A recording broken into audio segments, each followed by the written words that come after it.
تو اس شخص نے کہا اچھا تو اب آپ مجھے ایمان کے بارے میں بتائیں، یعنی ایمان کیا ہے، گویا کہ ایمان کے بارے میں بتائیں۔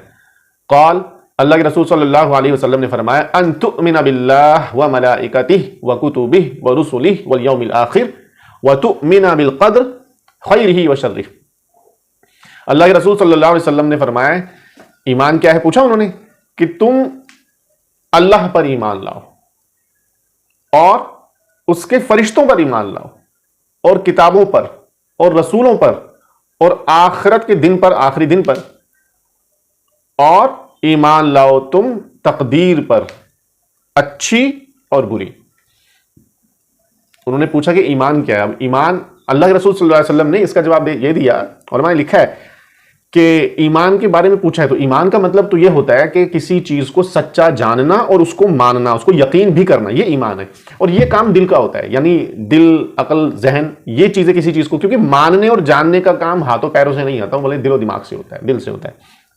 تو انہوں نے پوچھا ایمان، تو یہ تو سب کو پتہ ہی تھا، عربی کا لفظ ہے ایمان، تو عربی لوگ جانتے ہیں کہ ایمان کا مطلب کیا ہے، لیکن یہاں ڈکشنری والا میننگ نہیں جاننے کی بات کر رہا تھا، کیونکہ یہ تو پتہ ہی ہوتا ہے۔ وہ جاننا چاہ رہے تھے کہ اسلام میں، دین میں، شریعت کی نظر میں ایمان کسے کہتے ہیں، مطلب کیا چیز ایمان ہے جس کی بنا پہ کہا جائے گا کہ یہ شخص ایمان والا ہے۔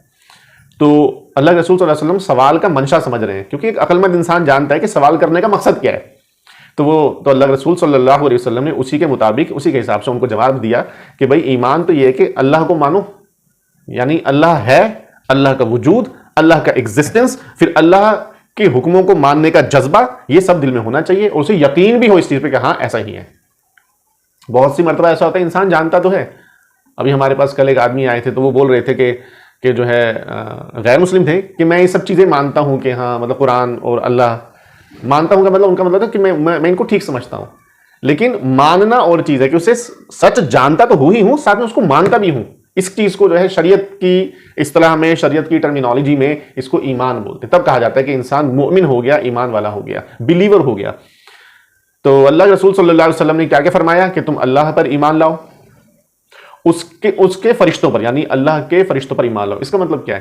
یعنی فرشتے ہیں، ایک تو یہ، پھر دوسرا کیونکہ قرآن پاک میں اور حدیث میں، احادیث میں ان کے بہت سارے الگ الگ کام بھی آئے ہیں کچھ، ٹھیک ہے، تو ان سب پر اجمالاً بھی ایمان لاؤ اور تفصیلاً بھی لاؤ۔ مطلب کیا ہے؟ یعنی کہ اللہ نے ایک مخلوق ایسی بھی بنائی ہے جن کو فرشتہ کہا جاتا ہے، معصوم ہیں وہ، یعنی کہ معصوم کا مطلب کیا ہوتا ہے؟ جب اسلام میں اور شریعت میں جب معصوم کہا جاتا ہے کسی چیز کو تو اس کا مطلب ہوتا ہے کہ وہ ان سے گناہ نہیں ہوتے، اللہ تعالیٰ نے ان کو گناہ سے بچا رکھا ہے، ان سے گناہ نہیں ہو سکتا۔ اور قرآن پاک میں تو اس کے بارے میں تفصیل بھی آئی ہوئی ہے کہ وہ اللہ کے حکموں کے مطابق ہی چلتے ہیں، اللہ کی نافرمانی نہیں کرتے۔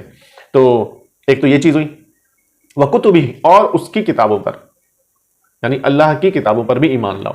اور وہ کتابیں علماء نے مختلف چیزیں لکھی ہیں، جیسے فرشتوں کے بارے میں تو یہ لکھا ہے کہ ان کی تعداد کسی کو نہیں پتا، ان کا نمبرز کہ وہ کتنے ہیں یہ کوئی نہیں جانتا، لا تعداد ہیں۔ اور اللہ تعالیٰ نے کچھ فرشتوں کو تسبیحات اور عبادت میں لگا رکھا ہے، کچھ کے ذمہ کچھ کام بھی دیے ہوئے ہیں، جیسے کہ پانی برسانا، یہ سب اللہ کا ایک نظام ہے۔ جتنی باتیں اللہ کے قرآن پاک اور حدیث میں جو باتیں آ رہی ہیں وہ ہمیں پتہ چل جاتی ہیں، باقی نہیں۔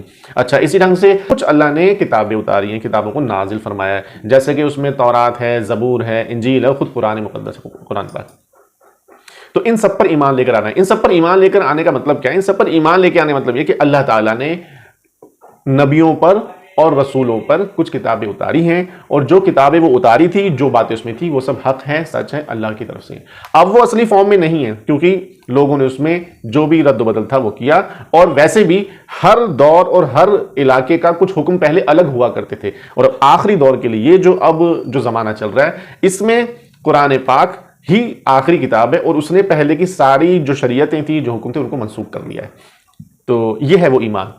یہ ہم ڈسکرپشن بتا رہے ہیں، جو حدیث شریف میں آ رہے ہیں الفاظ وہ یہ آ رہے ہیں کہ اللہ کو مانو، اللہ پر ایمان لاؤ، اس کے فرشتوں پر ایمان لاؤ، اور اس کی کتابوں پر اور اس کے رسولوں پر۔ اللہ تعالیٰ نے رسول بھیجے ہیں اپنے پیغمبر، لوگوں کی ہدایت کے لیے، لوگوں کی گائیڈنس کے لیے، لوگوں کو سچا راستہ بتانے کے لیے اللہ تعالیٰ نے رسول بھیجے ہیں، اپنے پیغمبروں کو بھیجا ہے۔ تو جتنے بھی بھیجے ہیں، تو روایتوں سے پتہ چلتا ہے کہ تقریباً ایک اندازہ کہ 1,24,000 کے آس پاس اوپر نیچے رسولوں کو بھیجا گیا ہے، نبی اور رسولوں کو بھیجا گیا ہے۔ تو ان پر ایمان لے کر آنا، اور یہ سب کے سب حق تھے اور اللہ کی طرف سے بھیجے ہوئے تھے، حق پر تھے۔ والیوم الآخر، اور آخرت کے دن پر، جو آخرت کے دن ہے جس کو قیامت بھی کہا جاتا ہے، اس پر ایمان لے کر آنا کہ ایک دن یہ سب کچھ ختم بھی ہو جائے گا۔ وَتُؤْمِنَ بِالْقَدْرِ خَيْرِهِ وَشَرِّهِ، اور یہ کہ ایمان لاؤ کس چیز پر؟ قدر، تقدیر کے اوپر. اور تقدیر کے اوپر ایمان لانے کا مطلب یہ ہے کہ اچھی اور بری دونوں طرح کی تقدیر پر ایمان لاؤ. ایسا نہیں ہے کہ اچھی قسمت کچھ اور، کہ بھئی اللہ تعالیٰ نے اچھی چیز تو کی ہے اور بری چیز، یعنی کہ اچھائی چیز، جو اچھی چیزیں اس کی تو نسبت اللہ کی طرف کریں کہ بھئی یہ تو اللہ نے بنایا خیر، اور جو شر ہے اس کا خدا کوئی اور ہے. ایسا نہیں ہے، یعنی کہ جو بری چیزیں اس کا خدا کوئی اور ہے، جو اچھی چیزیں اس کا خدا کوئی اور ہے، ایسا نہیں رکھنا ہے. جیسے کہ پہلے پرشین زورواسٹریل، جس کو ہم جو ہے زرتشت بولتے ہیں، اس مذہب کے ماننے والوں میں یہی خیال تھا کہ شر کا خالق اور کوئی ہے، جو بری چیزیں ہیں، جو برائی ہے اس کا بنانے والا کوئی اور ہے، اس کا خدا کوئی اور ہے، جو اچھی چیزیں ہیں خیر ہے اس کا خدا کوئی اور ہے. تو ایسا نہیں ہے، اسلام میں یہ چیز نہیں ہے، بلکہ خیر اور شر، اور یہی نہیں، ہر چیز اچھی ہو یا بری ہو، ہر چیز کا خالق اور بنانے والا اللہ ہی ہے.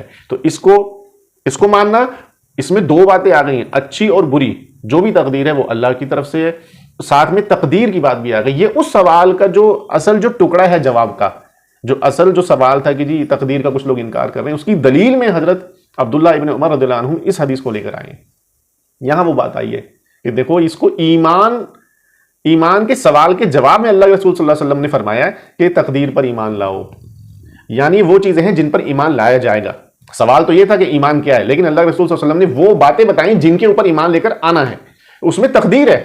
اب یہاں سے تقدیر پر ایمان لے کر آنے کی امپورٹنس کا پتہ چل گیا، اور حضرت عبداللہ ابن عمر رضی اللہ عنہ کا یہ کہنا پتہ چل گیا کہ اگر وہ لوگ جو ہیں جب تک وہ تقدیر کے اوپر ایمان نہیں لے آتے، تب تک اگر وہ چاہے کتنے بھی اچھے کام کرتے رہیں، انہوں نے کہا تھا کہ چاہے احد پہاڑ کے برابر صدقہ کر دیں تب بھی جو ہے وہ سب قبول نہیں، کچھ بھی مقبول نہیں ہے، کیونکہ تقدیر پر ایمان لائے بنا ایمان نہیں. اور وہ جو فرقہ تھا جس کے یہ لوگ قائل ہو گئے تھے، یا پھر جن خیالات کے یہ لوگ قائل ہو گئے تھے، ان کا ماننا یہ تھا کہ تقدیر وقدیر کچھ بھی نہیں ہے. اصل میں تقدیر کیا ہے؟ تقدیر اس چیز کا نام ہے، کسی چیز کو متعین کرنا، طے کرنا، کسی چیز کا اندازہ کرنا، ہے نا. تو جو چیز یعنی کسی چیز کی کوانٹٹی، کوالٹی، لمیٹیشنز، حد، یہ اس چیز کو تقدیر بولتے ہیں. اور یہ کیوں ہے؟ اللہ تعالیٰ کو جب ہم یہ والی بات مانتے اور جانتے ہیں کہ اللہ سب کچھ جانتا ہے، اللہ سب کچھ، اللہ کا علم ہمیشہ سے، اللہ کا علم ہمیشہ سے ہے، اور وہ سب چیز جانتا ہے اول سے آخر تک. تو اس کی بیس پہ اللہ تعالیٰ نے اپنے علم کی بیس پہ سب چیزوں کو پہلے لکھ دیا ہے، پہلے لکھ دیا ہے. اب وہ چاہے اچھی ہے یا بری ہے، جیسے کہ زندگی ہے، موت ہے، کیا ہوگا کیا نہیں ہوگا، کل کیا ہوگا، آج کیا ہوگا، ابھی کیا ہوگا، پہلے کیا، اللہ تعالیٰ نے سب کچھ پہلے ہی لکھ دیا ہے. اب ان کو کیا ہوتا تھا؟ ان کے دلوں میں فلسافیکل تھاٹس چلتے تھے، فلسافیکل فلسفیانہ باتیں چلتی تھیں کہ اچھا اگر اللہ کو سب کچھ پتہ ہے تو پھر روکتا کیوں نہیں. یعنی کہ بہت ساری چیزیں آج بھی یہ والے خیالات، یہ والے تھاٹس لوگوں میں ہوتے ہیں. لوگ پوچھتے ہیں کہ اگر ایسی بات ہے تو دیکھو باڑھ میں کتنے لوگ مر گئے، دیکھو ایکسیڈنٹ ہو گیا، دیکھو ریپ ہو گیا، اتنی بری بری چیزیں ہو رہی ہیں، تو روکتا کیوں نہیں جب اسے سب کچھ پتہ ہے.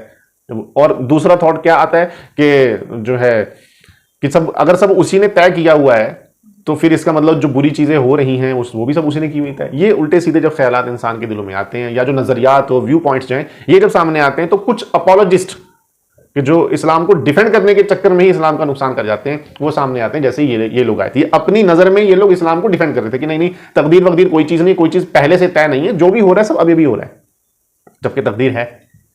تو یہ وہ بات تھی، اور یہ اس کا جو ہے کیا نام، اس ایویڈنس کے طور پر حضرت عبداللہ بن عمر رضی اللہ عنہ نے یہ چیز کہی کہ ایمان تقدیر کے اوپر، یہ تو نیسیسٹیز میں سے ہے اسلام کی، ایمان کی، بلکہ اگر تقدیر پر ایمان نہیں لائیں گے تو ایمان نہیں ہے.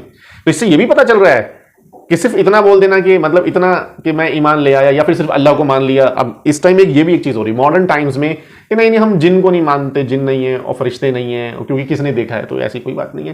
اللہ تعالیٰ نے جن چیزوں کے بارے میں بتا دیا ہے، جب ہم اللہ پر ایمان رکھتے ہیں تو اللہ تعالیٰ نے جو میسج کنوے کیا ہے، جو باتیں اللہ خود بتا رہا ہے قرآن پاک میں، اور جو اپنے رسول سے جو کہلوائی ہیں، اس کی ہر چیز کے اوپر جو اللہ کے رسول صلی اللہ علیہ وسلم باتیں لے کر آئے ہیں، جو وہ بتا رہے ہیں، وہ ان سب چیزوں پر یقین اور ایمان ہونا چاہیے کہ یہ سچ ہے. کیونکہ ہمارا یہ ایمان ہے نا، ابھی پیچھے بات گئی ہے کہ اس بات کی گواہی دینا، یہ اسلام کی بات گئی ہے کہ جو حضرت محمد صلی اللہ علیہ وسلم اللہ کے رسول ہیں، یعنی پیغمبر ہیں، وہ پیغام لائے ہیں وہاں سے، میسنجر ہیں. تو ان کے میسج پر بھی تو ایمان یہ رکھنا کہ اللہ کے رسول جو کہہ رہے ہیں وہ سچ بول رہے ہیں، ان کا میسج صحیح ہے. تو یہ والی باتیں آئی ہے قرآن پاک میں بھی آئی، حدیث میں بھی آئی، فرشتوں کا ہونا، ان کا وجود، ان کی ایگزسٹنس، یہ والی بات آئی ہے، جنات کا وجود، ایگزسٹنس، یہ والی بات بھی آئی ہے، اور تقدیر کی بھی بات آئی ہے. تو وہ بھی سب ماننی ہوگی. تو یہ چیز ہے. قال صدقتا، یہ سن کے اس اجنبی شخص نے کہا آپ نے ٹھیک کہا، آپ نے ٹھیک کہا. اب یہاں پہ سوچ ہی سکتے ہیں ہم لوگ اور آپ لوگ کہ وہ کتنے حیران ہو رہے ہوں گے، لوگ یہ پوچھ بھی رہے ہیں اور ان کو بھی یہ چیزیں سننے میں مل رہی ہیں. وہ تو بیچارے بعد اب ہو کے بیٹھتے تھے اور کچھ ایسے زیادہ سوالات کرتے نہیں تھے، تو وہ بھی مطلب اندر سے کتنے حیرانی اور خوشی سب کچھ ہی ساتھ ساتھ ان کے چل رہا ہوگا. کچھ چیزیں معلوم ہو رہی ہیں لیکن حرکتیں بہت عجیب ہیں اس شخص کی. یہ کہہ رہا آپ نے ٹھیک کہا، مطلب ان کو پتہ ہے. قال فاخبرنی، تو اس اجنبی شخص نے پھر کیا کہا، اخبرنی عن الاحسان، تو اب مجھے احسان کے بارے میں بتائیں. یہ احسان کیا چیز ہے؟